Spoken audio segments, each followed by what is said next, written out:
Hi, you guys. I know that this is unplanned for you. It was planned for me. I just didn't know what time of day I wanted to do this. So I prepped. I painted my nails, and my nails are wet, and I figured now would be a good time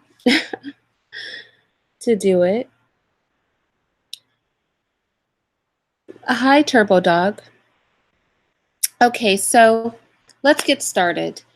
I'm going to be sharing my screen with you. I want to first of all talk about the title, right? The title is Prepping for War. Of course, figuratively, because I don't want anybody accusing me of actually trying to start a war, right? Hi, Soto. So, figuratively prepping for war. And my concept was kind of, but I don't know sports really well. You know how sports teams will watch the team that they're fighting against? They'll look at the plays they do, they will tailor their game to the game of their opponents. Hi, KRG, and hello, Antonio. So today I want to do something like that, and we actually have a prime opportunity to do this. And I'm going to use Venezuela as an example.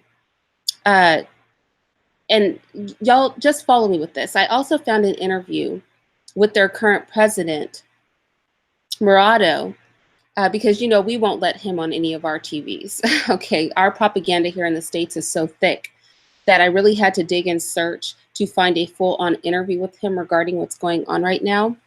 So I'm going to kick this off with a fair use disclaimer, and then I'm going to be sharing my screen with you, and then we can get started with the conversation. So let me share my screen with you all, and then we will get started.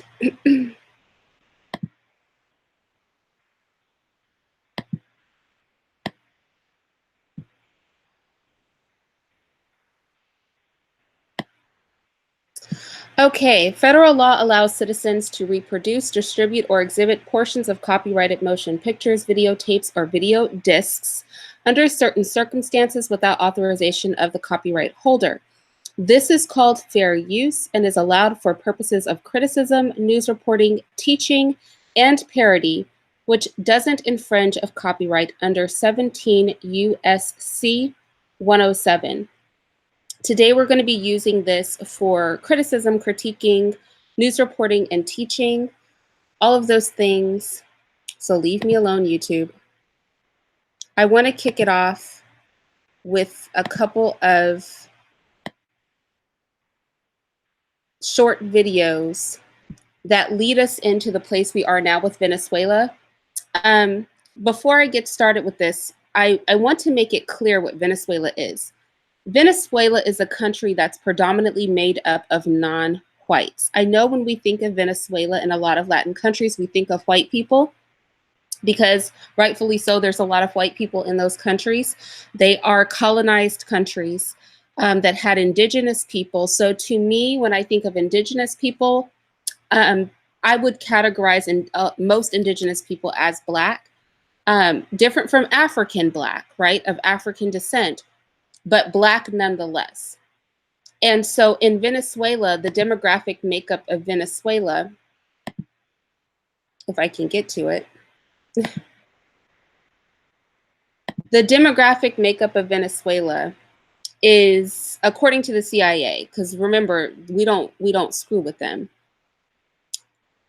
is about 50% Mestizo, which is essentially, as most colonized places from Spain are, the Spanish raped the indigenous people, and then they created this middle class of basically interracial people.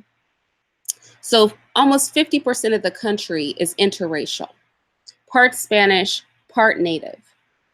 Then we have almost 50% of the country, a little over 40%, that are just straight up white. Okay, they're just European. There's about 4% of Venezuelans that are African because the slave trade goes far and wide, Afro-Venezuelans. And they've wiped out most of the indigenous people or bred them out. So only about 2% to 3%, depending on who you ask, of the population of Venezuela is still indigenous. Most of those indigenous bloodlines are mixed up in the mestizos, who are of both Spanish, European, and native descent.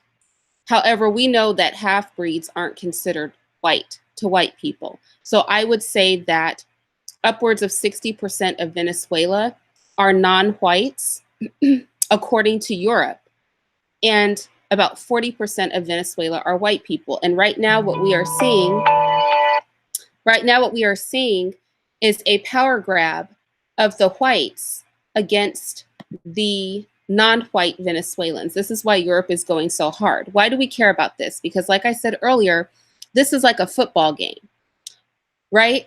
Or a chess match where we watch how our opponent deals with dissenters or their opponents, and we analyze and we talk about that. So to put it in perspective, we're going to back it up to 1994, because for those of you who are not aware, Venezuela cut ties with white people, but they made the mistake of letting whites stay in their country.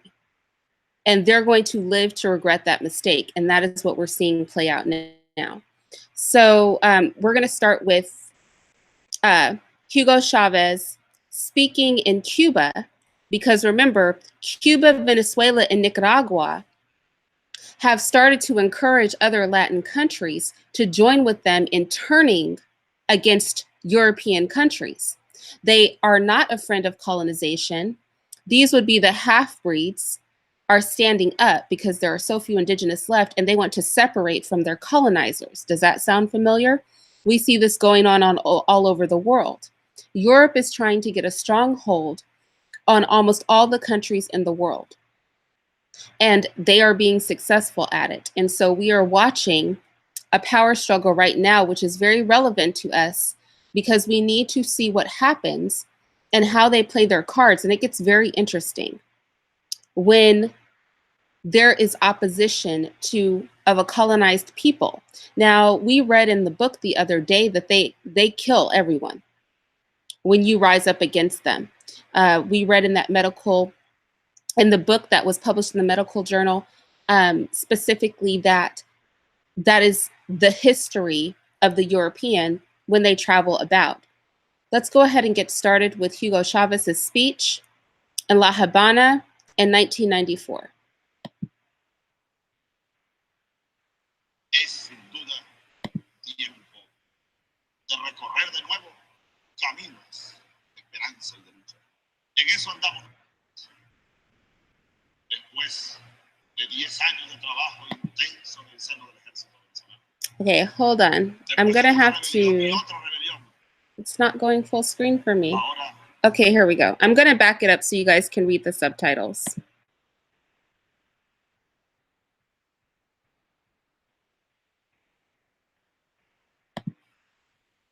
Es sin duda tiempo de recorrer de nuevo caminos de esperanza y de lucha.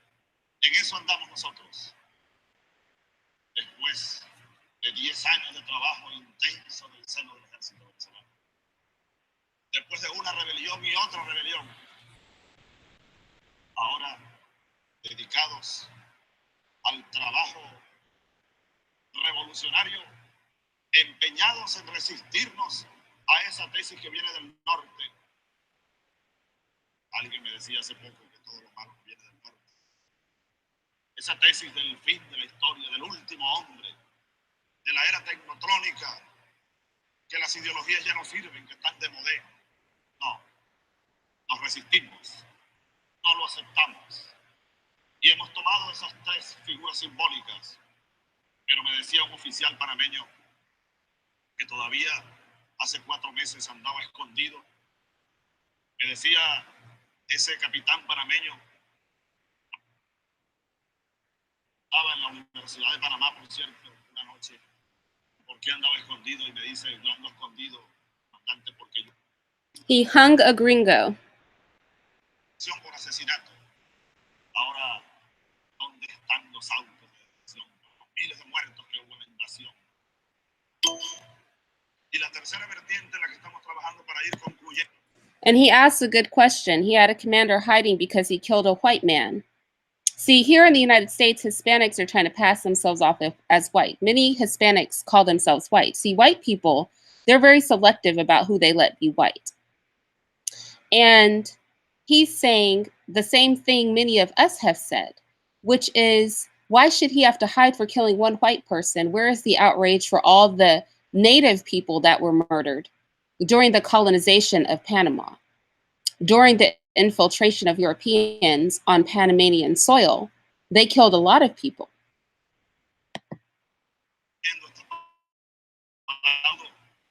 Esta pasión que me mueve en esta noche es un proyecto estratégico en el cual los cubanos tienen y tendrían mucho que aportar, mucho que discutir con nosotros. Es un proyecto en un horizonte de 20 a 40 años. Un modelo económico soberano. No queremos seguir siendo una economía colonial. Un modelo económico complementario. Venezuela tiene inmensos recursos energéticos, por ejemplo. Un país del Caribe latinoamericano debería importarle combustible. Okay, I want you guys to pay attention to this because this is what it's all about. The European nations find Venezuela to be extremely important. It is the, I think, 44th largest country on earth. There are 200 recognized countries. Recognized by me, I mean white people recognize them. How many countries there are really, we can't say, right? Because we only get the counts that white people give us. But there are about 200, 196 or something like that, right? So essentially 200 recognized countries. Venezuela is the 44th largest country on the planet. They have joined with some other Latin nations that were colonized by whites and have started ousting the white banks.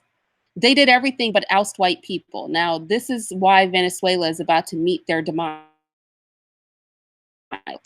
Their gold out of white reserves. And they left white people in their country. And the white people they left in their country are loyal to their own. And this is the power grab we're seeing now. But you can see he's wanting to create a Caribbean Latin America alliance. See, there's a war going on. All right, you guys? And this is something that our local news is not going to tell us. They like to tell these stories in isolation, but there is a war going on where these colonized people are pushing back against white colonization. This is happening in South Africa. We see the Land First, that party stepping up and saying that we will slaughter 5 for every 1. We are knowing that for over a decade, Cuba, many Latin Caribbean countries have been unifying to push back against European colonization and whites. And we're going to get into something now where the current president of Venezuela, he says he's fighting the KKK. See, they're not going to show you this on American television, but we're going to get into some anti-propaganda, right? Some things that we're not going to see on CBS News or on Democracy Now, you know, the supposedly liberal, okay, channel. We're going to get into some things that they're not going to show us. Not anymore. I'm going to pull a clip from CNN after this one, but they stopped showing this stuff in America because, see, it will inflame the senses of those who have been colonized and oppressed here. Si Latinoamérica tiene entre ellos a Venezuela.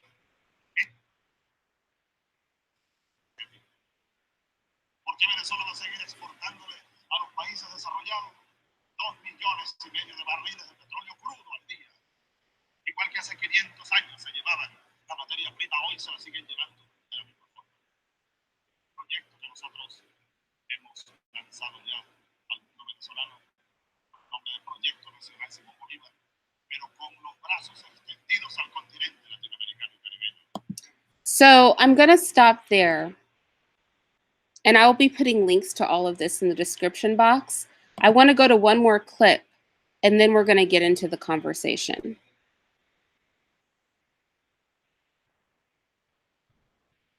But as we're waiting for this clip to load, because I don't know why YouTube is playing with my whole life.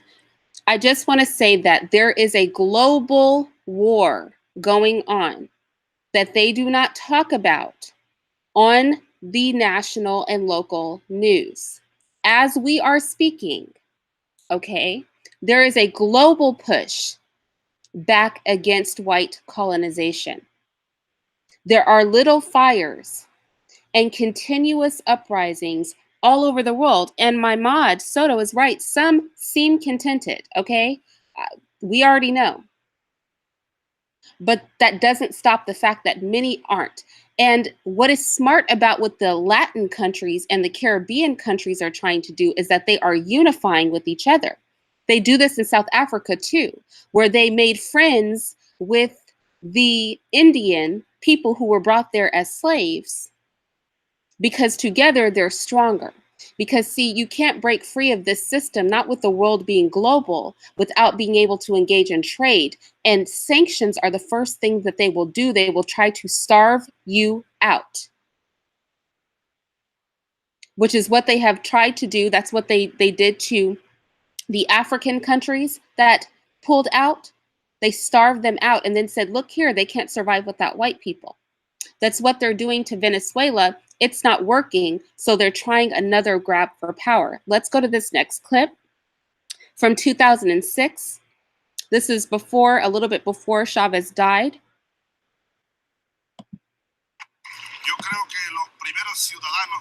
I think that the first people who should read this book are our brothers and sisters in the United States, because their threat is in their own house. The devil is right at home. The devil himself is right in the house. And the devil came here yesterday. Yesterday, the devil came here. Right here. Right here. And it smells of sulfur still today.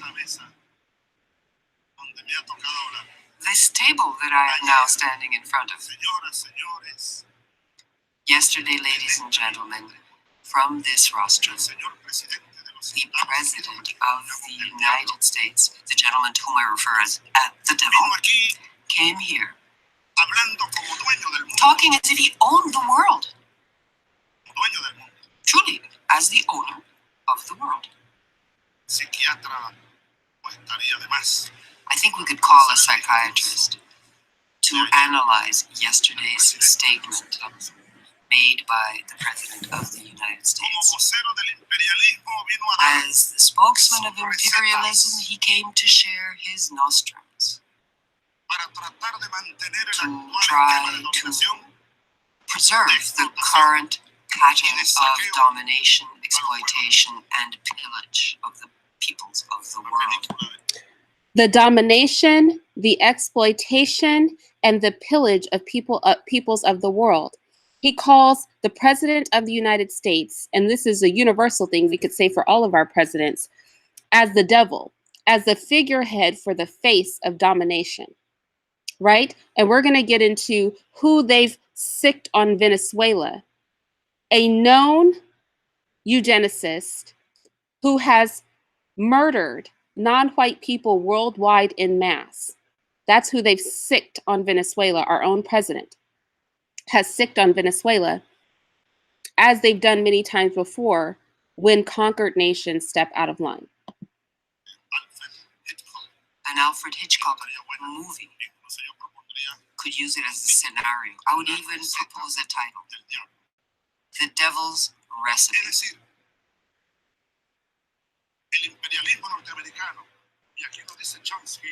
As Chomsky says here, clearly and in depth, the American empire is doing all it can to consolidate its hegemonistic system of domination, and we cannot allow them to do that. We cannot allow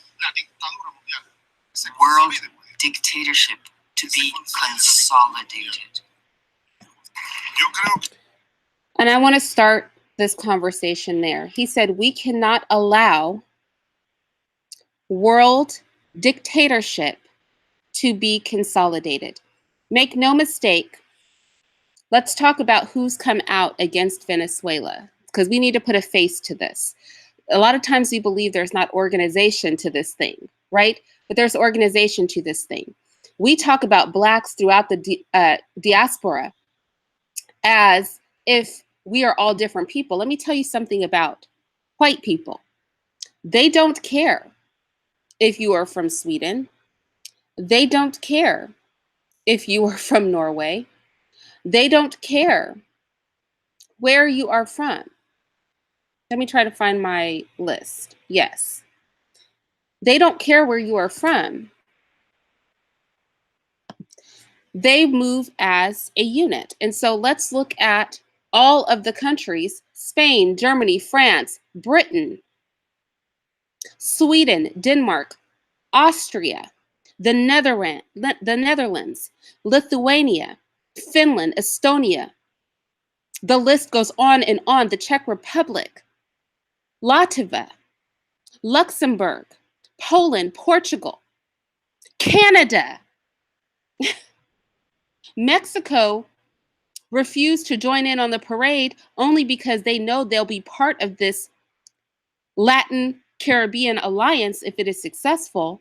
But Mexico has to be careful because they sit on the border of the United States and are the most vulnerable. All over the world, white countries have jumped on this. Now, there's a struggle between whites, because you guys know I consider white Asians white. Countries like China still will deal with Venezuela. It's like the struggle of the whites. It's funny how white people split their continent up and then tried to call it 2 continents. Even though Europe and Asia are literally on the same continent, there are not 7 continents, okay? But white people like chopping stuff up for no reason. So the whites of Eurasia are in separate power grabs all over the world. The Asians are moving for one kind of power grab, and the Euro whites, right? So the Asian whites are moving for one power grab, the Euro whites are moving for another. And then there's all the rest of us. Those of African descent, those of indigenous descent. That would be everybody else. That's not white. In my humble opinion. Like, to me, if you're not indigenous and you're not of African descent, you're white.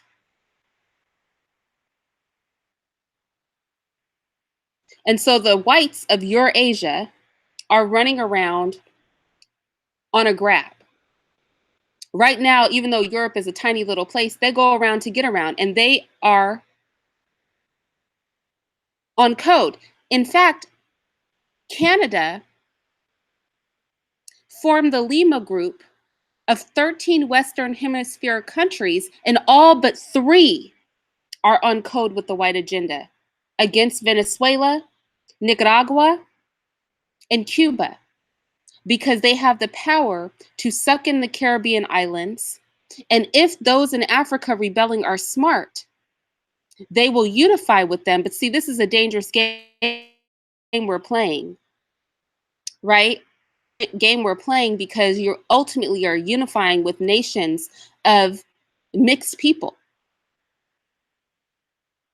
The only thing that can be said is that those mixed people are at least smart enough to know to walk away when they realize that their mixed race heritage was not save them from white domination. White and black are shades. I mean, here's the thing, Soto. We're all human beings, but to pretend that human beings with white skin haven't behaved in a certain way toward human beings with black skin would be foolish. We are all people. I agree. It's just a shade. But historically, it's not been treated with that level of simplicity, so it'll do us no good to treat it that way. Right? It will do us no good. So I want to look at who is in Venezuela right now so that we can put a face on this, okay? In Venezuela, the racial breakup, again, is about 50% mixed race people. 50% mixed race people. But we have a population of Afro-Venezuelans. We see them here, and we're going to look at the protests that are going on in Venezuela, because there are two protests going on in Venezuela. One that backed the current president, and those are all the Black people, the indigenous people, and the mixed people, right? The darker skinned mixed people, specifically. When we look at these protests, you'll see that. And then one is on the upper, more wealthy side of Venezuela, composed of the whites and the damn near white mixed people. And they are backing Juan Guaido.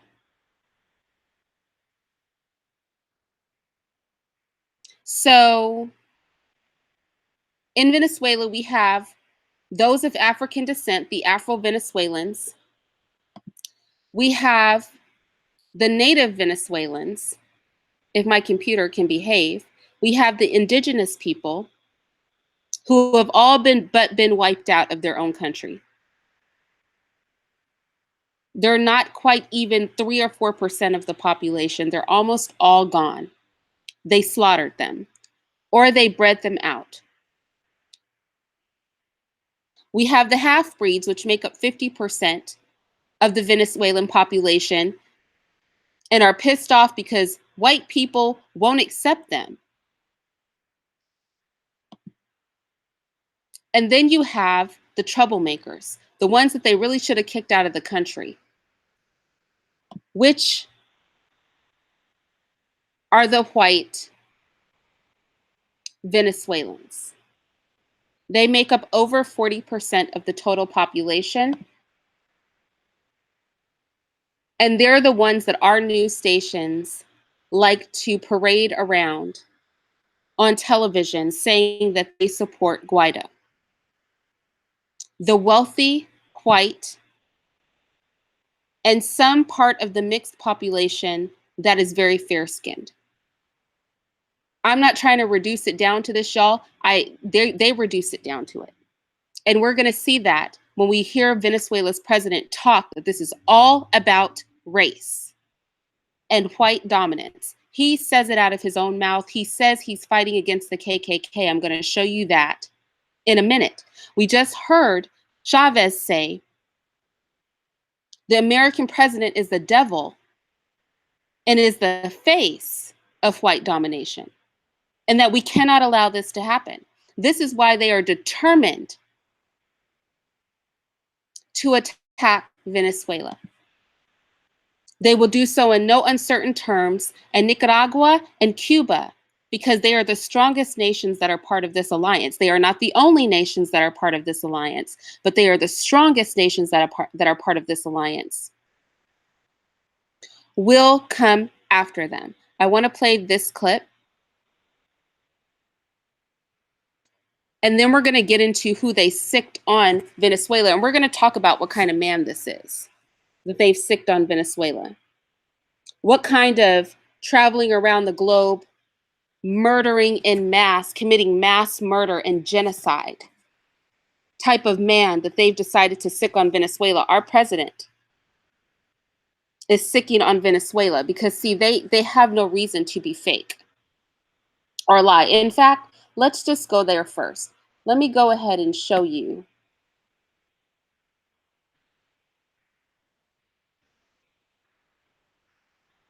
his face. You may recognize him because he's been doing dirt for a long time. Okay.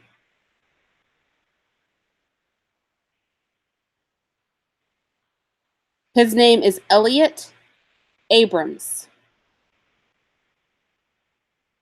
And he is who Trump, as Chavez would call the American president, the devil, right?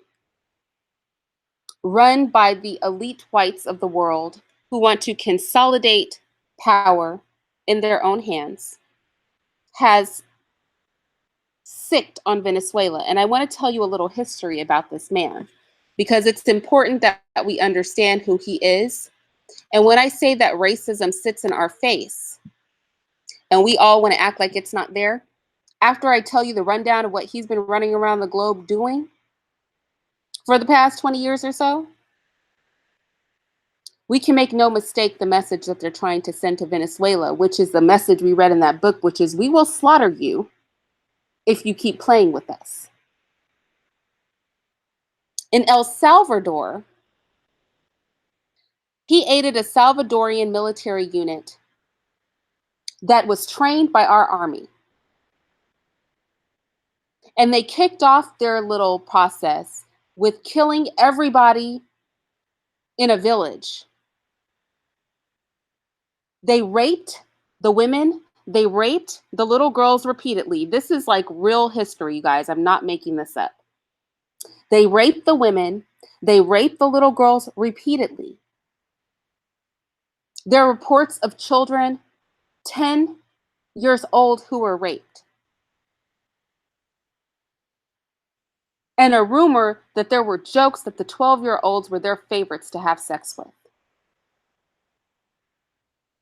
Eyewitness accounts talk about a soldier tossing up a 3-year-old baby into the air and then using his bayonet to impale the child.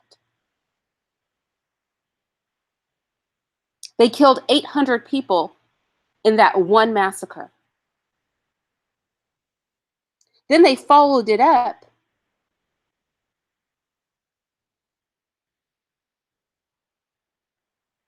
with having Elliott Abrams, the man that we're looking at, under the Reagan administration, cover up the whole massacre.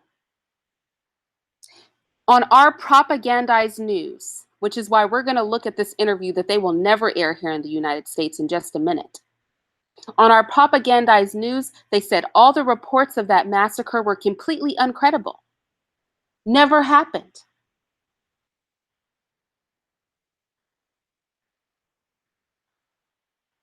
That's just a start.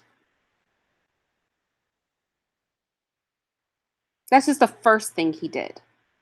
Let's talk about how they went after the El Mazotes in El Salvador. This man, okay? Those are the indigenous people. They set out to exterminate them. This has all been going on in the past 20, 30 years. See, there's been a war on for some time globally. But they do not report on it as a unified effort. See, they would like you to think that Cuba, Nicaragua, Venezuela, what's going on in South Africa, the massacres in Panama, El Salvador. We heard Chavez speak about Panama, why that soldier killed the gringo.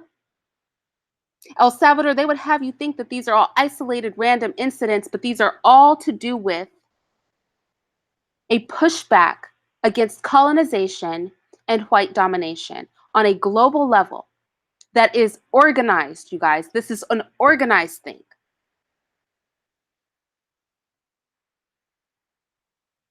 That they don't want us to know about. They went out to exterminate the native people of El Salvador.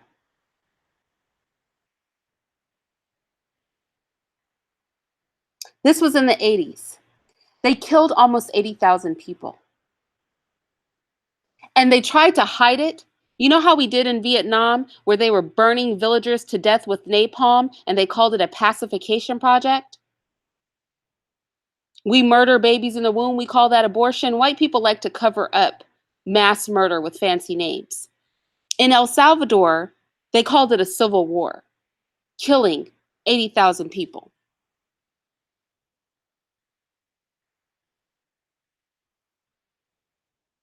That's a civil war.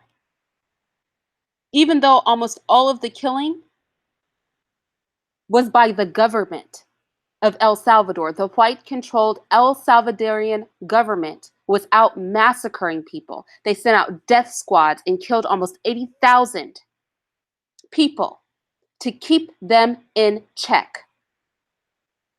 Because insubordination will not be tolerated. See, when we read out of that book the other day, that's real life. That's what they've been running around doing, that everybody wants to gloss over in American news.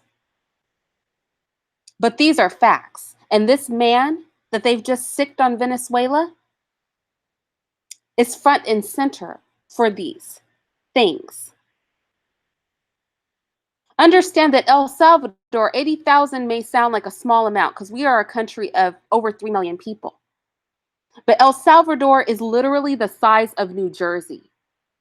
New Jersey, don't make me pull up a map to show you how tiny that is and how impactful it is to kill 80,000 people in such a small country.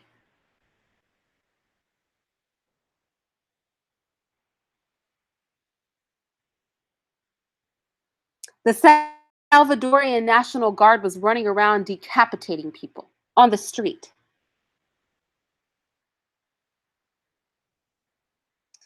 Abrams was one of the architects for the Reagan administration who gave support to the El Salvadorian government whose army slaughtered those 80,000 people. This is the history of the man that you see on the screen who's about to handle Venezuela and then Nicaragua and then Cuba, because as we listened to earlier, Chavez had been working on an alliance, a Caribbean Latin alliance, where they would refuse to export oil and goods to white people anymore. This is the real story behind this. And our president and we're going to hear our people corroborate this. This is about the fact that the Latins and the Caribbeans have decided that they're going to take their little half-breed selves and separate from whiteness. This is the real story behind Venezuela.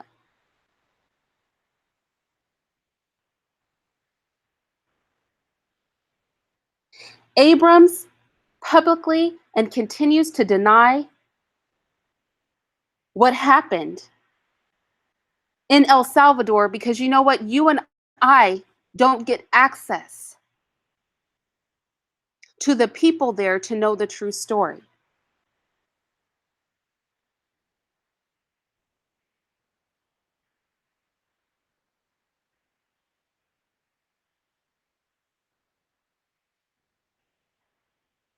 Even the UN found that 95% of the acts of violence that went on in El Salvador were committed by Abrams' friends in the Salvadorian government.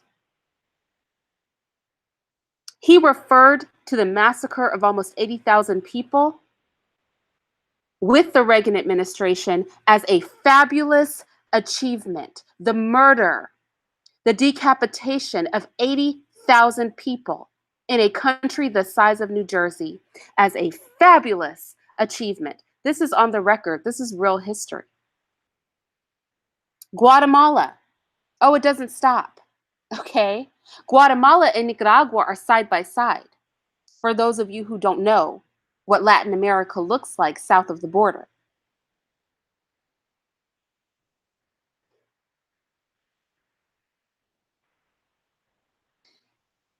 Our government engineered the overthrow of Guatemala's president. Does that sound familiar? The engineering of the overthrowing of somebody's president in a country we don't like? That sounds like what's going on now. This happened to Guatemala. In 1960, all the way to 1996, a so-called civil war. How many of you heard of the civil war, quote unquote, in Guatemala? Because that's how they reported it in American news. Where 200,000 non-white Guatemalans were killed. Because Guatemala has the same racial makeup. Indigenous people that are bred out or murdered.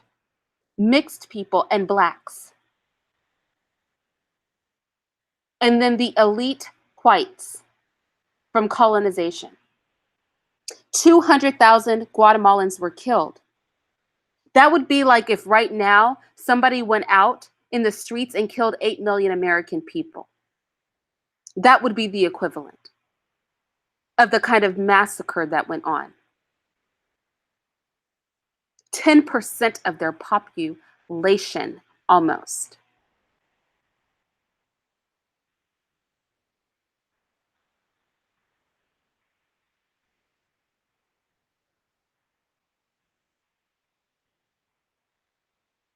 That would be even worse, right? I take that back. That would be almost 25% of the population.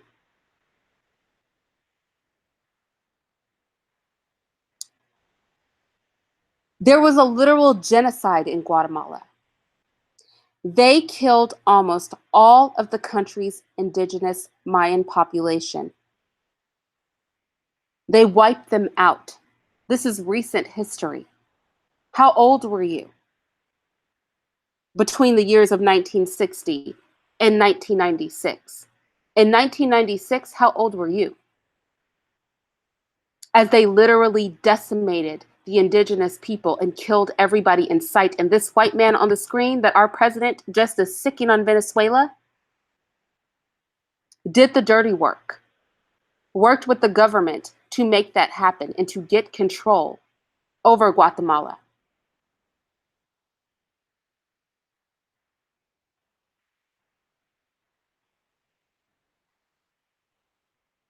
Nicaragua, and they're coming back for Nicaragua. The same thing with Abrams.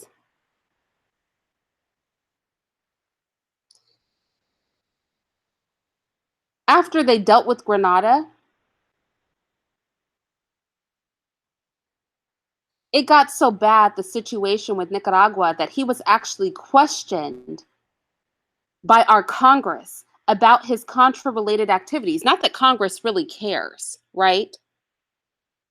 Because notice during the presidential address, when Donald Trump, who sicked Abrams, this murderer on Venezuela, who's known for killing non-whites in mass, for committing genocide with the hands of white appointed governments in mass in non-white countries, as Trump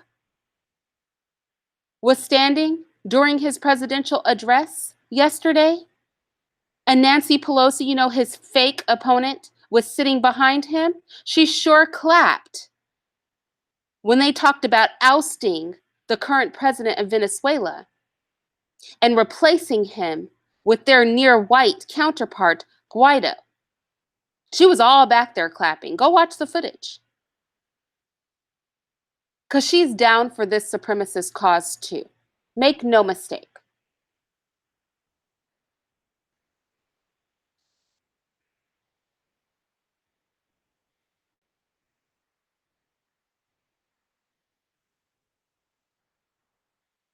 All he got was 100 hours of community service, y'all, for what went on in Guatemala. 100 hours of community service that George Bush pardoned him from. Panama. I could go on and on. Shall I go on? Panama, Colombia. This man has been traveling far and wide. You know the message that is being sent to Venezuela right now is we're going to kill you. Why are we talking about this? Why do we care, Irene? You know, why do we care? We're Black people in America. Why do we care? That's the question, right? We care because we need to watch how the opponent moves. What do they do to keep control? What do they do when opposed? We are talking about this because we talk about the liberation of our people on American soil as if we are the only ones struggling to be liberated from white domination. And this is not the case. There are fires worldwide. There are fires south of this border.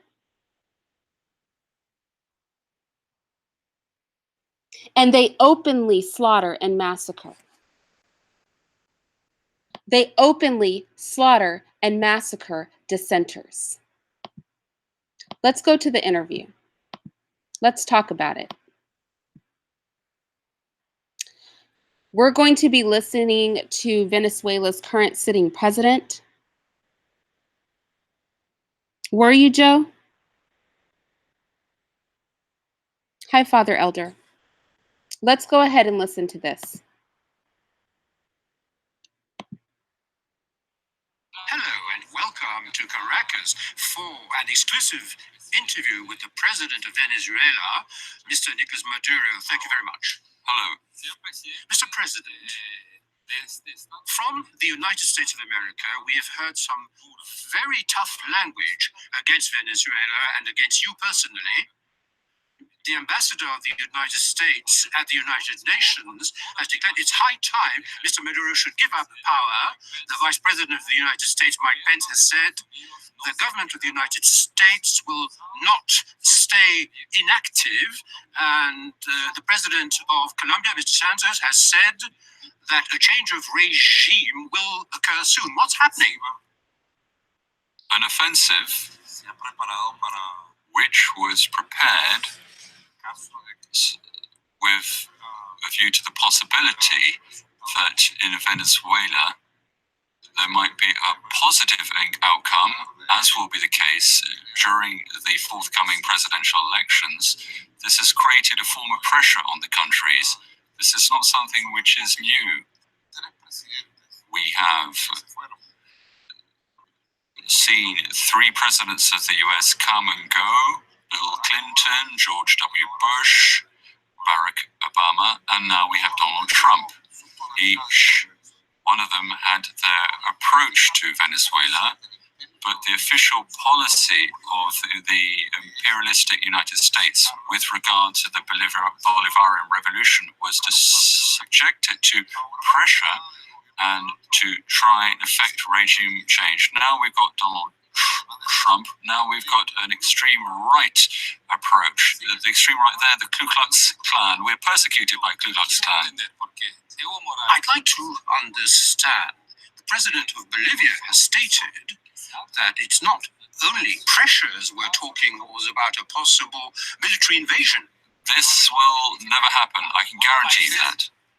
He says there's a plan for a military invasion. Do you have any information on this? After the presidential elections? You can be certain that the extremists are reaching levels of madness which are exceptional. As these statements against Venezuela, threats, including Donald Trump during August last from his residence in Miami, who had stated that the military option had not been completely abandoned as far as Venezuela was concerned. You can be certain that they're envisaging all forms of madness. You can be certain of this because they extremists from the extreme right. I'm not exaggerating when I'm talking about the Ku Klux Klan operating against Venezuela, but the geopolitical situation, the strength of the Bolivarian Revolution, this multipolar world in which we live means that an option like this cannot be ruled out. Are you afraid of a military coup? Several military officers have been arrested recently. There are rumors according to which there may be a coup d'etat. That's what the United States government would like. Is this light? Are you saying that lightly, or is it serious? Well, I'm stating this because we have, over the last 5 years, we've dismantled several groups which have attempted to set up this kind of operation in Venezuela, in the embassy and so on. And that's part of the tradition of the United States. You can imagine in the 20th century in Latin America, century of invasions and so on. We're in the 21st century now. But nothing has changed from imperialism because they continue to see us as their backyard, unfortunately.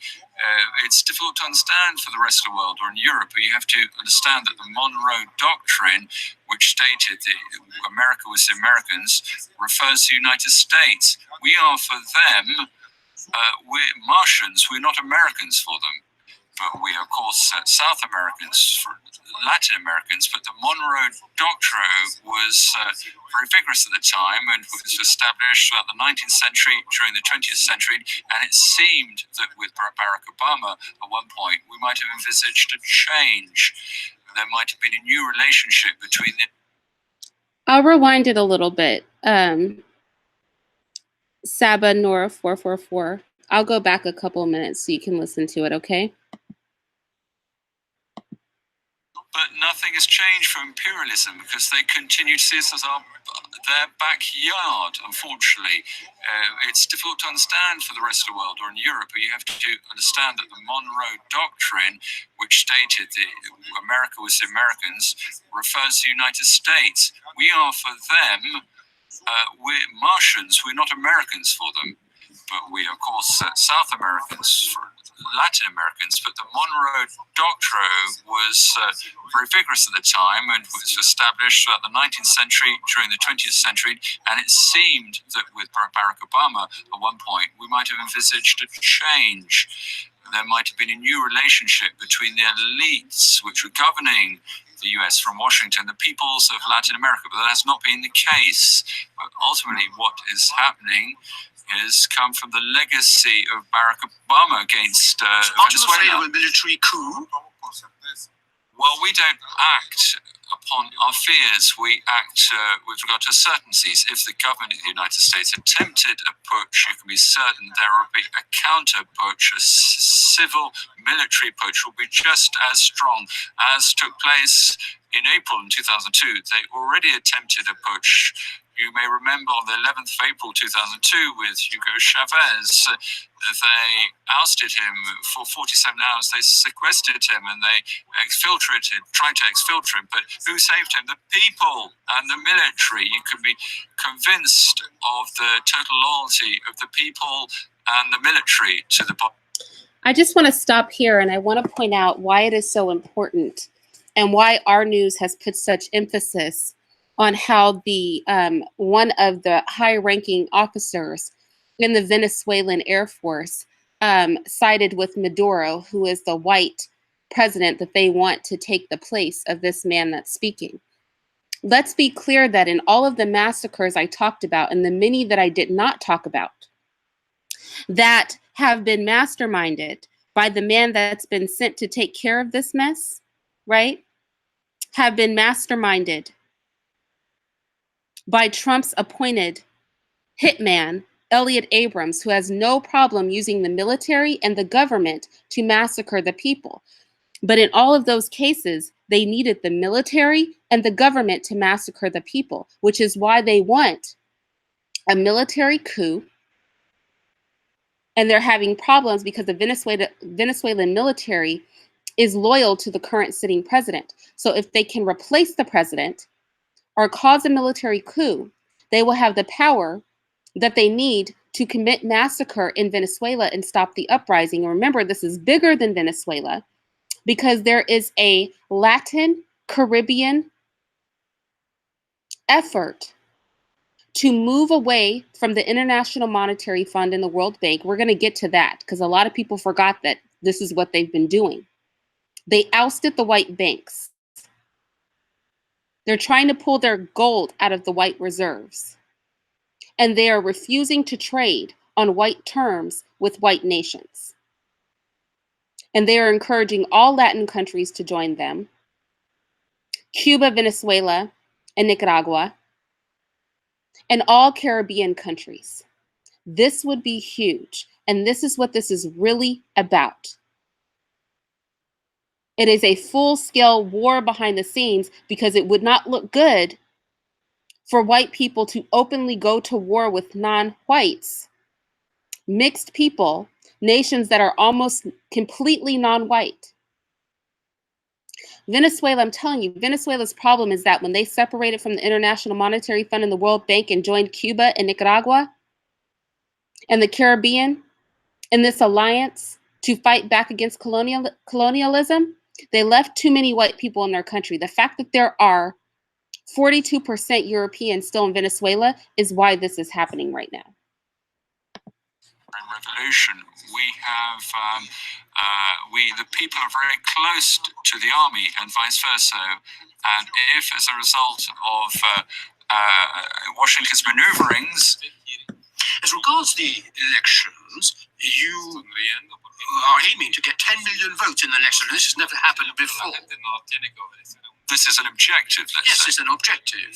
The citizens obviously don't have to obey that objective. You've never reached that level, not even when Mr. Chavez was in power. You know, this is a battle objective order, and it's a debt for the Venezuelans who can understand it. It's something that's in their hearts. 10 million votes, that would be like with Chavez, is a historical objective of the Venezuelan people that enter into this electoral battle with this passion, with this people's enthusiasm. The people will once again reclaim the flame, and when people are saying 10 million, we're talking about a debt here. Now, whatever you think, there'll be a landslide victory. There's a problem.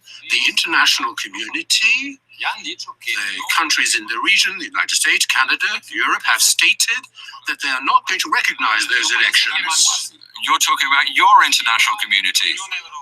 The Lima Group, the European Union. But what about the rest? Oh, did you hear what he said? He's like, the international community. Let's back it up. I just want you to hear, because white people, we don't know everything. That's why I said there's 196 countries in the world that white people recognize. When they say the international community, they just mean white people. That's all they mean. They don't mean anybody else. White people and those who acquiesce to white people. White countries and those countries that have been conquered by white people. Let's just back it up, because we need to hear this, because I like that he corrects him. Because mind you, he's a half-breed sitting here talking to a white Frenchman. So let's back it up. The flame, when people are saying 10 million, we're talking about a debt here. Now, whatever you think, there'll be a landslide victory. There's a problem. The international community, the countries in the region, the United States, Canada, Europe, have stated that they are not going to recognize those elections. You're talking about your international community. The Lima Group, the European Union. But what about the rest of the world? You've got the United Nations, you've got 100... He said, what about the rest of the world? It's a good question, right? What about everybody else? All the white nations, all the nations colonized by white, Canada, the Lima Union, that's what the French dude is saying. All of the EU, a bunch of white people. All of the Lima Group, a bunch of white people.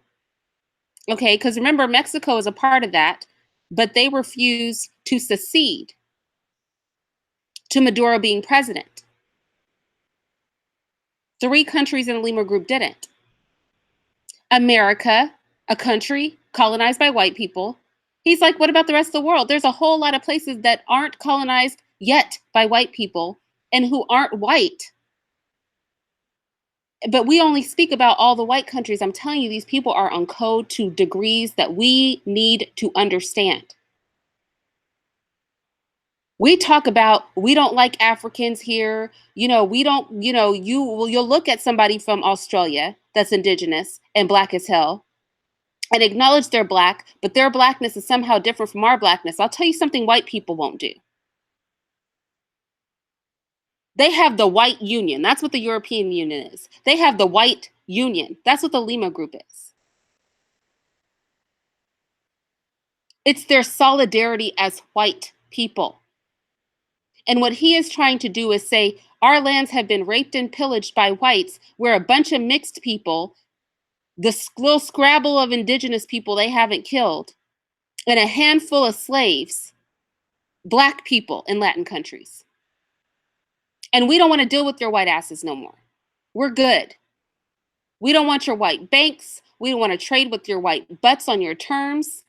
We want to create our own, the non-white union. You have all the white unions, the EU, the Lima, all of those. We want to create a Latin Caribbean union. And we don't want you guys to be a part of it. You don't get a say so. That's why we're after Venezuela. That's why we're after Cuba. That's why we're all in the Caribbean acting a fool. That's why we're ready to tear through Nicaragua. That's why we went into Panama and massacred so many people. That's why we were beheading people in Guatemala. That's why we were in El Salvador. Hundreds of thousands of people dying. In every non-white country that has tried to pull out of colonialism. There has been a war going on for decades, and we're not talking about it, and we need to start talking about it. Because this affects us. There is a reason we have no liberty. And that is because we refuse to see the writing on the wall, and we will never be on code if we don't get our act together the way that they are on code, internationally on code. Internationally, they are coming for this man and his country. Internationally, they will destroy and they will squash out every group of people that tries to unify outside of them. But make no mistake that people are doing it. What is our problem? That is my question to you. What is wrong with us? Let's go ahead and keep listening to the interview.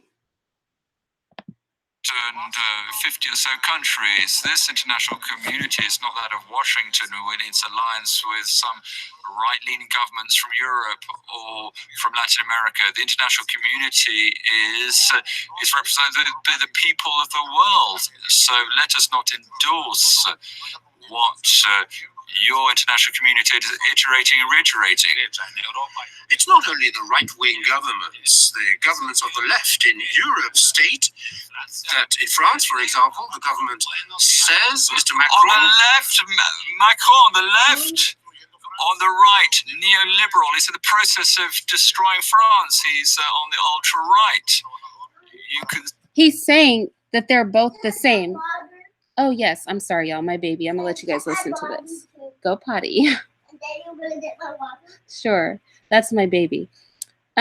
He's saying the left and the right are the same. You see, white people, they try to give you, white people try to give you sides, like you really, like they're really on separate sides.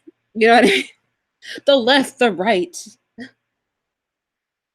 You can even be in the middle. You know what I mean? But they're all sides of the same group. We don't care what side you're on, as long as you're on the white side. All the sides are white sides. And he's calling him on it right now. He's saying even in France, you see the sides, there is no difference. And that's why I respect this man. Let me go ahead and play it while I give my baby some water. You guys listen. He's stripping away workers' rights. He's privatizing public companies and transport. How can you say that Macron is not of the right?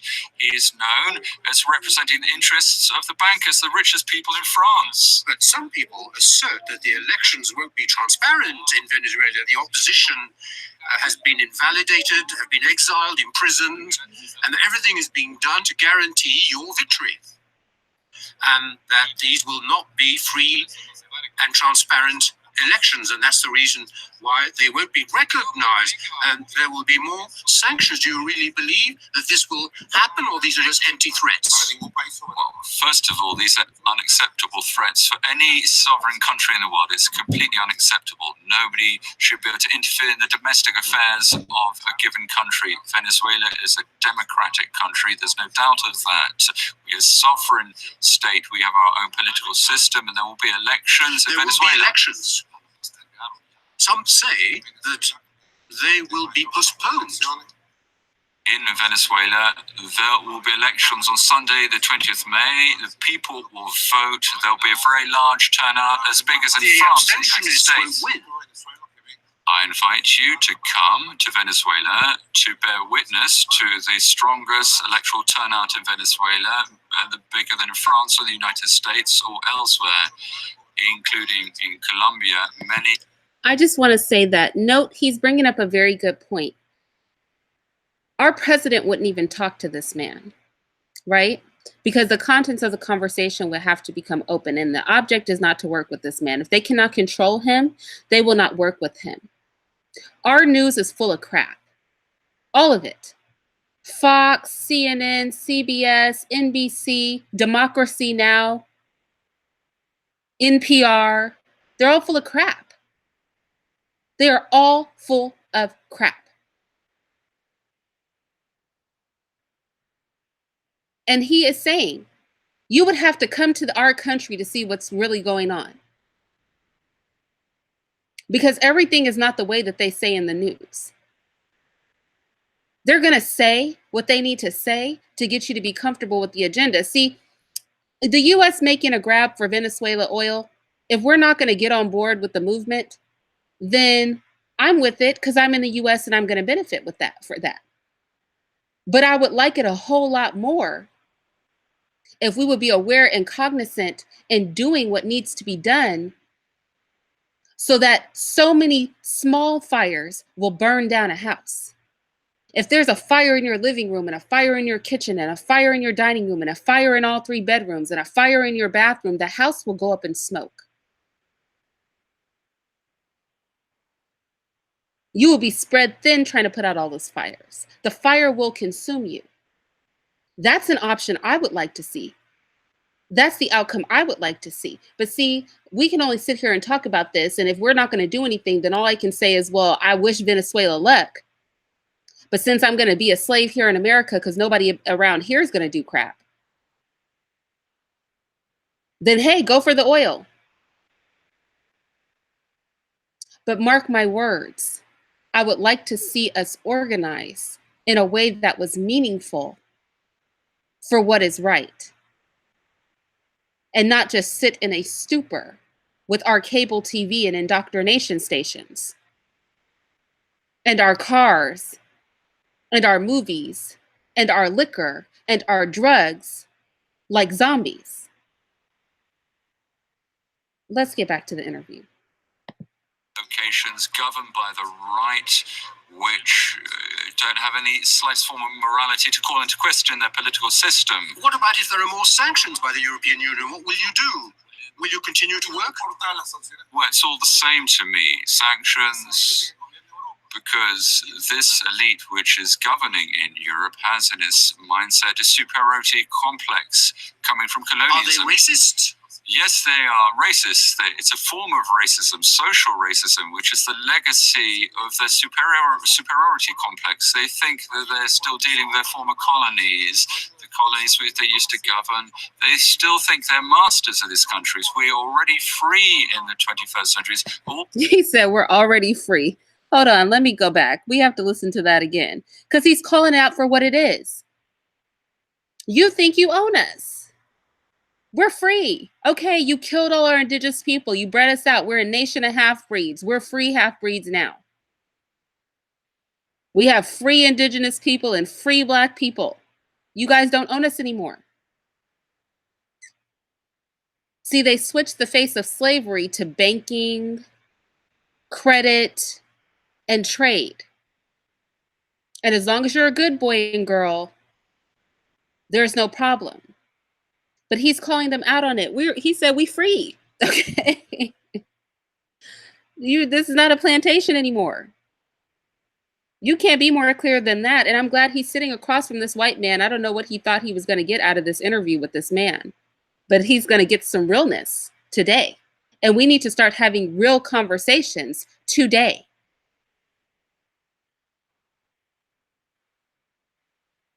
Today, we need to start doing that. We want to be fake and politically correct and not call the writing on the wall. Venezuela has a leader that sees the truth and will speak the truth on their behalf. When will we speak the truth on our behalf? We're just going to keep pretending like they're not treating us like they still own us. Okay, that's fine. If they'll do it to a whole country, why wouldn't they do it to you? Dealing with their former colonies, the colonies which they used to govern, locations governed by the right, which don't have any slightest form of morality to call into question their political system. What about if there are more sanctions by the European Union? What will you do? Will you continue to work? Well, it's all the same to me. Sanctions, because this elite which is governing in Europe has in its mindset a superiority complex coming from colonialism. Are they racist? Yes, they are racist. It's a form of racism, social racism, which is the legacy of their superiority complex. They think that they're still dealing with their former colonies, the colonies which they used to govern. They still think they're masters of these countries. We're already free in the 21st century. It's all the same to me. I don't care one whit for foreign public opinion. Next, if you win the elections, will you revoke the National Assembly? The idea which was floated to me seems to be a very good one. Now, as of June, there'll be the revocatory right which will emerge. The people can come together or collate signatures or garner signatures to deal with some parliamentarians for the right who've really failed. I'd like to talk now about the economic situation. You have increased the minimum wage since 2013 20 times, but for the lives of people, there hasn't been much change because there is 13,000% inflation. Where did you pull this figure from? 13,000%? It comes from the International Monetary Fund. The IMF does nothing to do with the situation. How many of you have heard that? When I was researching this, they were like, it's, you know, something costs 3 bananas and super ultra hyperinflation and da da da da da. I mean, hyperinflation is so high you can't even make it make sense. Where did you get your information? The IMF? The overseer? You know, let's talk plantation. The overseer told you? We kicked them out our country. They don't have anything to do with us. That's what he's saying. Don't get it twisted. We broke with the IMF. Even the stats I give you about the racial makeup is a guess by the CIA. They don't fuck with us. Okay? And by us, I mean our white leaders. Well, they're just So are they only lies? We don't have any national statistics on inflation. Of course, there are statistics available. You've got the Central Bank of Venezuela, which has statistics. You can't buy everything or think of everything that IMF provides you. If you have to think about it, you drill down depth. They are against our model, against the Bolivarian revolution, because there's an alternative system to that of the IMF. Nothing that the IMF says about Venezuela is credible. So they're all lies? Yes. He's a trip. He says, so it's all lies? He said, yes. Yes, it's all lies. These people don't tell the truth. You're turning on TV looking for the news. There is no news. They're full of crap. They are full of crap. Okay? We need to understand this as clearly as many others do. They run everything. They run everything you see and hear. They run that. You turn on your TV, it's white television. All white thoughts, all the whitey white time. McWhitey to the 10th power. You turn on your radio, all the artists, all the record labels, unless you listen indie, right? The stuff they'll never play on the radio. All for white people. The white man in your head all the time. Whiteness, whiteness, whiteness. In your newspaper, in your magazines, in your textbooks, on your television, on your radio station. But yet you keep flicking it on. You just keep on flicking it on and believing everything you hear. When they own it all, they control it all. You want to feel a little radical, they're going to give you a little radical station so you can feel like you did something. Okay? You can feel like you did something independent because you listen to Democracy Now! You listen to Alex Jones. You can feel like you've done something special. It's radical white. I mean, yeah, he's right. Yes, they're liars. It's all a lie. Of course, there is inflation, but it is induced inflation. The product of an attack against the exchange rate system, against the national currency. We have been victims. Well, in fact, I had to effect monetary reconversion because we've been victims of something which had already been done against other revolutionary change processes in Latin America, the physical theft of Venezuelan money to create internal chaos in the buying system, in the payment system. He said the physical theft of Venezuelan money, the actual literal theft. I bring you to the fact that the EU is holding Venezuela's gold and won't give it to anybody but the white man that they decided was going to run Venezuela, the one that's going to listen to them. The literal theft of Venezuela's gold and their money. The general system trader, so I had to decree a form of monetary reconversion which will be activated on the 4th of June as part of measures which will be anti-inflationary and as part of measures required for the country's stability. But we can say that the situation, the economic situation, is very bad. Some even say it's catastrophic. Same thing for oil. The price of oil is higher today than in 2014. But given that the production capacity of oil in Venezuela has fallen by so much, Venezuela can't benefit from this. This is the reason why many people say that the situation is catastrophic and that you are responsible for this. Well, you need to be aware that we have an empire operating against us. But you can't put all the blame on the American empire. That's your opinion. It's not mine, but you're asking me questions. I'm answering. I'd like to have your opinion. That's why I'm asking questions. Well, that was my opinion. I let you ask me questions. I give you my answers. Of course, we've got economic problems like all other countries. Now we're looking into this and we resolve these problems. And we're doing it gradually. We're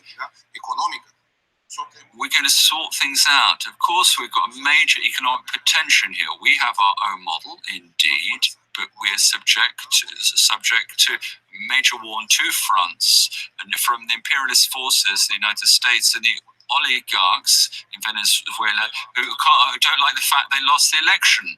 Now I'd like to talk about the humanitarian situation. It would seem that there are health problems, the rise in the infant mortality rates, people who don't have enough food, people are going hungry, an increase in epidemics such as diphtheria, which had been eradicated in the past. Do you refuse to talk about a humanitarian crisis? Why? Why are you saying that I haven't talked about this or haven't admitted this? In the past, you denied those facts. But show me where I said this. When you spoke to the Organization of American States in 2016. That's not true. I forgive you, but it's not true. You're poorly informed. Don't be seduced by misinformation. There are thousands of people who follow those forms of media and who are misinformed about Venezuela's situation. I love his conversation. I love his conversation. He said, do not be seduced. Now, he knows this white man is playing games because you can see all over that white man's face. He's like, I got him. He's up here talking shit. I got him. You know what I mean?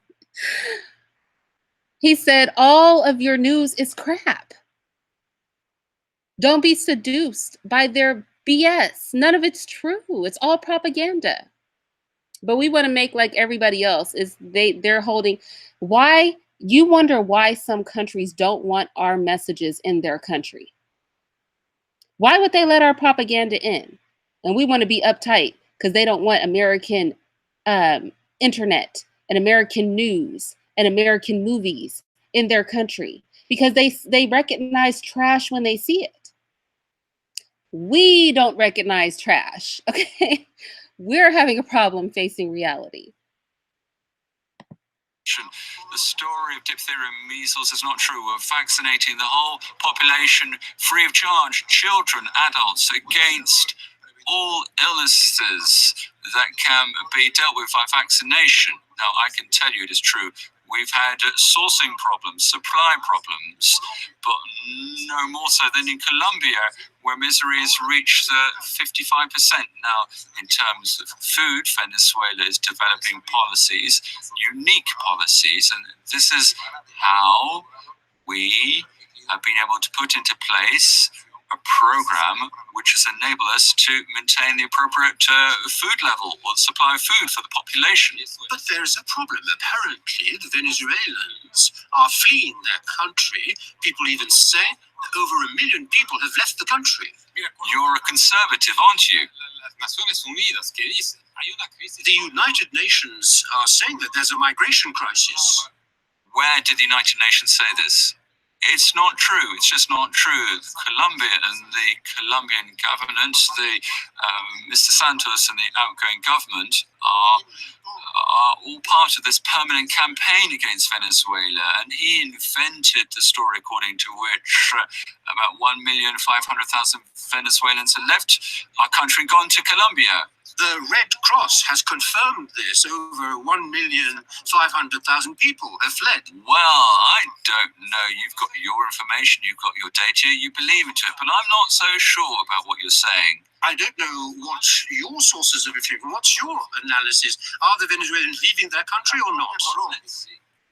Colombia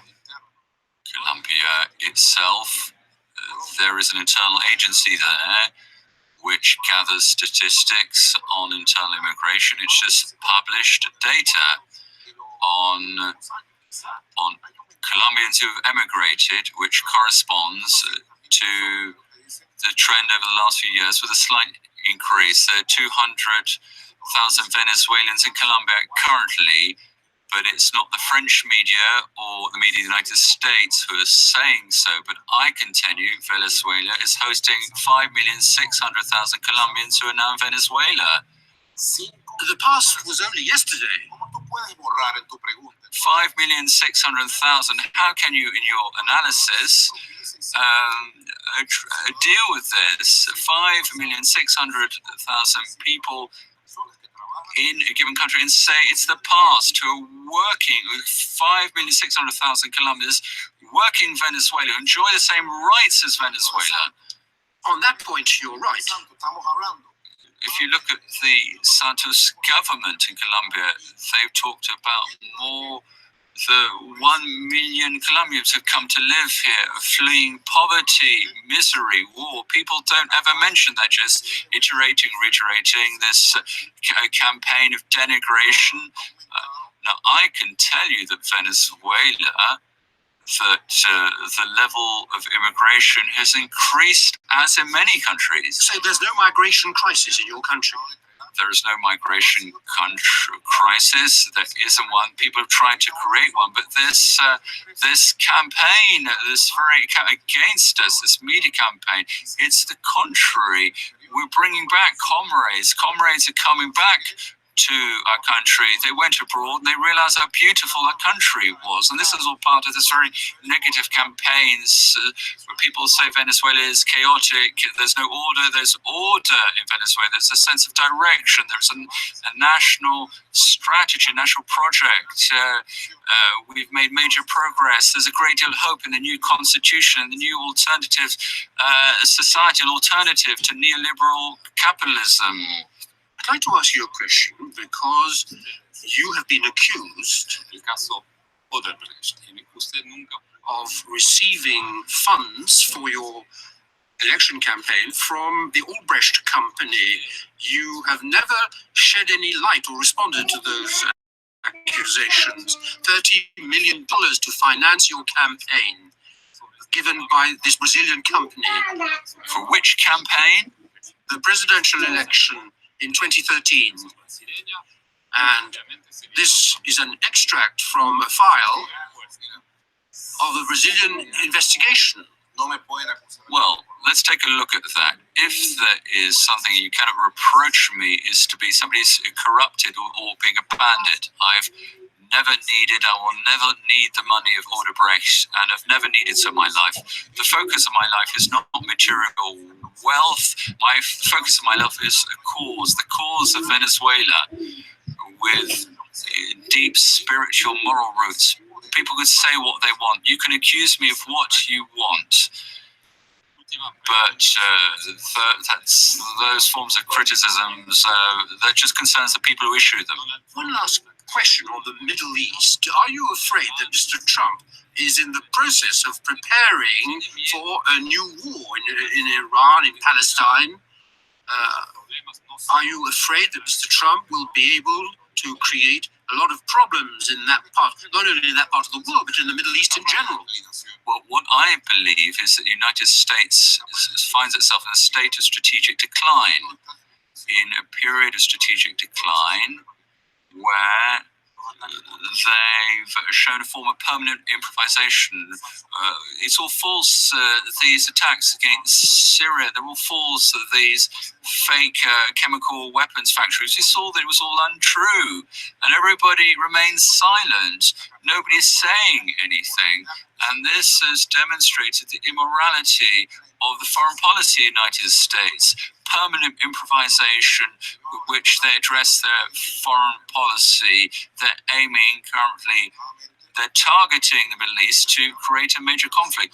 Fortunately, the Islamic Republic of Iran is very strong, very robust, a very clear foreign policy, and I'm convinced that they will manage to overcome the threats of the United States and preserve peace in their country and in the region.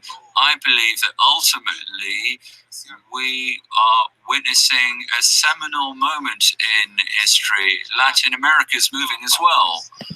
A seminal moment in history, and I agree with him. This interview is about to wrap up in 1 minute, and we're going to get to talking a little bit more about the hitman that they've sent out to Venezuela, which we already addressed. He's literally killed and aided in the death of millions of non-white people worldwide, and they've just sicked this attack dog on Venezuela. They said Nicaragua's next, and Cuba is on the heels of that to shut down the Latin Caribbean alliance against white people, essentially. They got together and said no more whites. And this interview, I'm glad that I came by it. Let's go ahead and wrap it up. It's going to wrap up in about 1.5 minutes here. But the right is winning almost everywhere.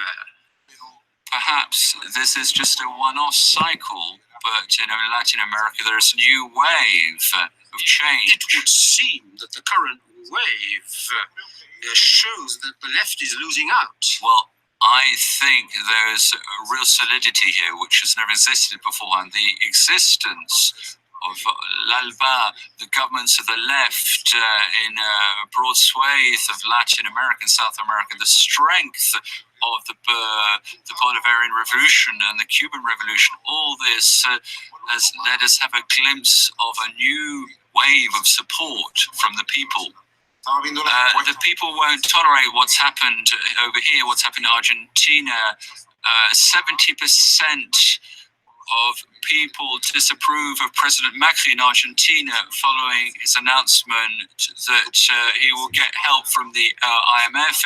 Do you think that Brazil will remain docile, will accept Lula to be convicted? If there were elections today, Lula would have a landslide victory. If there were elections today in Argentina, the people will kick out Macri. So let's wait for better times to Latin America, because they will come. Very good. Thank you very much, Mr. President, for having given up. Yeah. The Latin Caribbean Alliance. That's what this is about. I'm not sure how many of you have heard of it, but it is an alliance between the Latin countries and the Caribbean countries against white people, where they will kick out the International Monetary Fund, the central white-owned central banks, and create their own. And they won't do trade with white people who don't act right. That is essentially the name of the game. And these white people are having a hard time with it. They are. That's the real story behind Venezuela. Add to this what's going on in South Africa and in other parts of the world where these colonized nations are pushing back against white people being in charge of them. This is a global problem that whites are having. That's why they're scrambling and freaking out and losing their minds. let's go to the most recent statement that our country has made with regard to this. And again, why are we analyzing this situation with Venezuela? To answer somebody's question in the chat, he is mixed, but he could have some black way back in the day because of slavery. There are Afro-Venezuelans, but he's not a white-black mix, a European black mix. He is an indigenous European mix, as are 50% of the people in Venezuela. There are Afro-Venezuelans. There are very few native Venezuelans left because they killed most of them. The Europeans killed most of them or bred them out. So he is most likely an indigenous white mix, as are most Venezuelans. And the division in Venezuela now are the white European Venezuelans that they did not kick out. They should have kicked them out because they're trying to bring in Murado, right? And in addition to them, they're fighting against all of the mixed and non-white Venezuelans. So you have the mixed race Venezuelans, you have the Afro-Venezuelans, and you have the indigenous, the few little sprinkling of them that are left, because they, like I said, they killed and bred most of them out. The troika of tyranny, I'm sure you guys have heard this. That's what they're calling. The troika of tyranny is easier to say than all the Latin countries and the Caribbean countries are getting together to kick out the white people. So we've come up with another name our leaders have called the troika of tyranny, because that just sounds cooler than people are turning on whites en masse throughout Latin America and the Caribbean islands. Let's hear what John Bolton, the National Security Advisor to Donald Trump, had to say.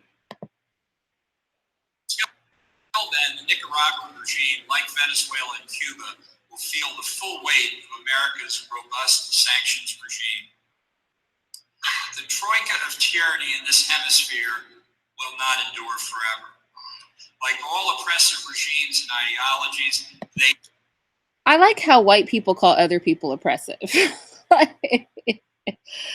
That mess never gets old. Like, how are you going to call somebody oppressive? And you're white. You can't make this stuff up. Wait, let me rewind this. I'm sorry, y'all. That's just some of their commentary kills me. It's like that dude the other day. I have a friend who's a KKK member. I was like, how are you going to start your comment like that? Like, you cannot use a KKK member as a example of redemption. I'm going to need you to stop. Let's start over. I'm sorry. He threw me off there when he said that. When tyrants call other people tyrants, that's just funny. Until then, the Nicaraguan regime, like Venezuela and Cuba, will feel the full weight of America's robust sanctions regime. The troika of tyranny in this hemisphere will not endure forever. Like all oppressive regimes and ideologies, they too will meet their demise. The people of Cuba, Venezuela, and Nicaragua are fearsome opponents. And if I were Diaz-Canel, Maduro, or Ortega, I would fear their virtuous power. These tyrants fancy themselves strongmen and revolutionaries, icons and luminaries. In reality, they are clownish, pitiful figures more akin to Larry, Curly, and Moe. Oh, that's cute. Isn't that cute? Isn't it cute how when you're revolutionary, you're a clown? That's just really adorable.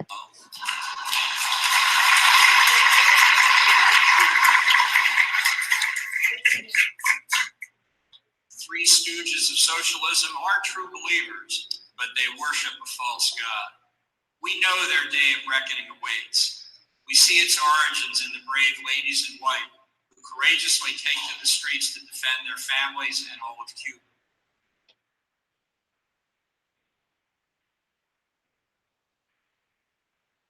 So he said, I'm sorry, y'all. He cracks me up, though. He's a real piece of work. He is a real piece of work. I want to just play one more clip and then let's just wrap all this up.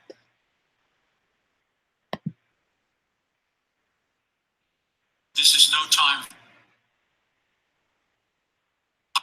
for action.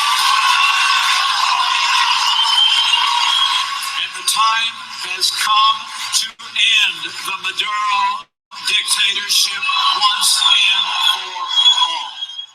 That was Vice President Mike Pence. On Sunday, President Trump appeared on CBS's Face the Nation and said sending U.S. troops to Venezuela remains an option. He was interviewed by Margaret Brand. What would make you use the U.S. military? Well, I don't want to say that, but certainly it's something that's on the it's an option. Would you personally negotiate with Nicolas Maduro to convince him to exit? Well, he has requested a meeting, and I've turned it down because we're very far along in the process. You have a young and energetic gentleman, but you have other people within that same group that have been very, very, if you talk about democracy, it's sort of really democracy in action. While the U.S. is rejecting negotiating. All right, let's stop there. So, and with Venezuela is this. They're sending in this psychopath that we talked about earlier, who's known far and wide for killing every non-white person that he sees, committing genocide, Mr. Elliott Abrams, all over Latin America. He's been the henchman for presidents past, from Reagan to Bush and now Trump, right? They're henchmen who go in and utilize the state's leaders and the militaries to slaughter non-white people in countries and get them under control when they try to push back against the white agenda. He's known for this. He was even pardoned by Bush because they gave him a whole 100 hours of community service for all the killing he was doing. I can't, you know, y'all, you can't make this stuff up. You really, you really can't. I know, Lede, like, how is he still alive? He has been going strong for a long time. I guess all that bloodshed keeps you healthy. Maybe we need to get in good health. I'm just, y'all, look, here's my, this is all I'm going to say. I titled this, let me stop screen sharing with you guys so I can talk to you guys for a second.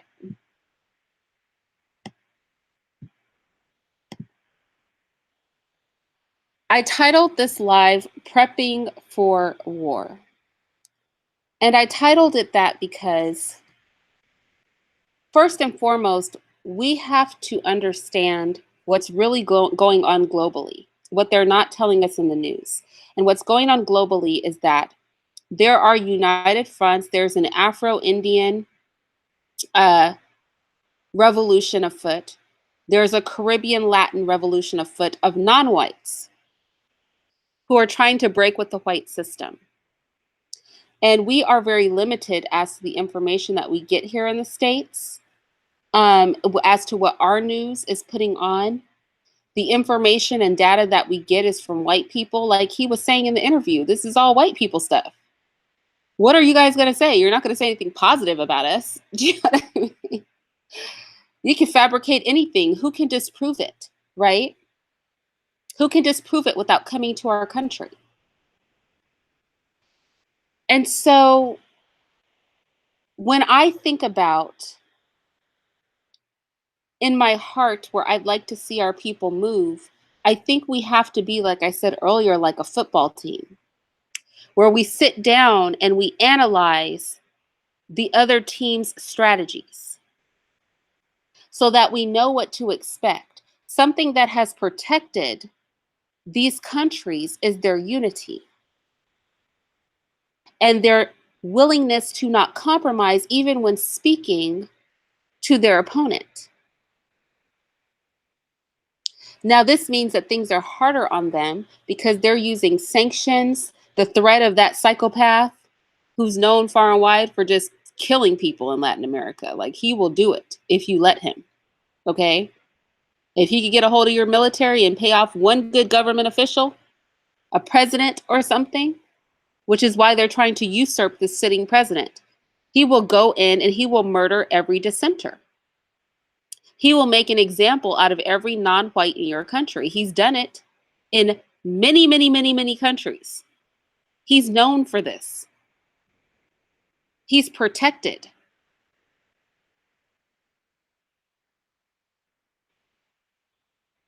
We have to analyze and count the cost and understand the moves of the opponent. But above all things, we need to free our minds, because the thing that is hurting us the most, outside of just pure ignorance, my ignorance, your ignorance, our collective ignorance, right, is that we are chained, mentally speaking, so that we will never have the conversation that he's having, so that we will never do the things that so many others are willing to do, so that when we see how many people talk about all the times we tried and failed, the Panthers failed, this person failed, they'll just kill you, da da da da da. Like, we operate from a place of fear. And fear is fine. Recognize it, embrace it, and then move past it. Fear is a tool. You listen to it when your hand is over a fire, right? Oh, hot, move it. But you don't let it pussyfy you. See, that's when fear is starting not to be a tool anymore. That's when you've lost control of the chainsaw. You're going to chop your own arm off because you have no control over the tool. The tool is only as useful as your control over it. And I think that's what we have to realize. I'll be doing the next part of my cognitive liberation series. Y'all will hate it, but that's okay. Be sure that you thumbs up this video. Please go check out my video from yesterday. It starts slow, y'all. Okay? It starts slow, but it gets better as it goes along. So do watch that one. And with that said, I'm going to go ahead and go. Thank you guys so much for sitting here and chilling with me. I've been looking at the comments. Oh, the comments were moving and I wasn't seeing it.